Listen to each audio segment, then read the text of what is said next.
le hei mawin kong alo khu nu maya chung nuai te chuan kan han lut nok doka voina hian soita kan khan voini holiday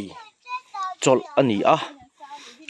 chol ani ta ka chuan hei kan nupui kan chung kwa tin en hianin gospel expedition kan naya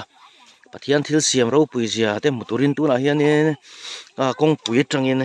darlonga tang kem ko vel kan tlan se ta chumi nuwa chuanin tunen ke in dar kar chan ve kan kal to dar kar chan ve dang kal kan la ba ka khu ta budai lo thanga darlong sepai huai sen te huana kan fe do na ni hei an huana hianin changkha ti te thlai tu nai tak tak hi min ron pena sa thina po ni se waina na chu athima var po thulovin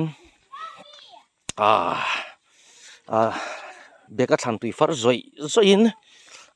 kholum noya poni sela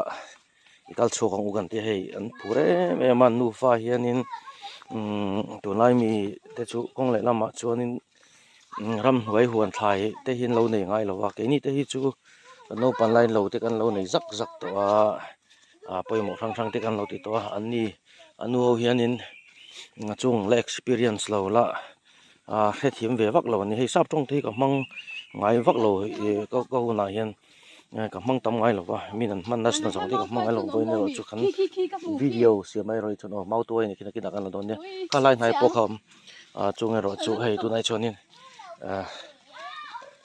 an man te hi han ching je chan chu kan fa ten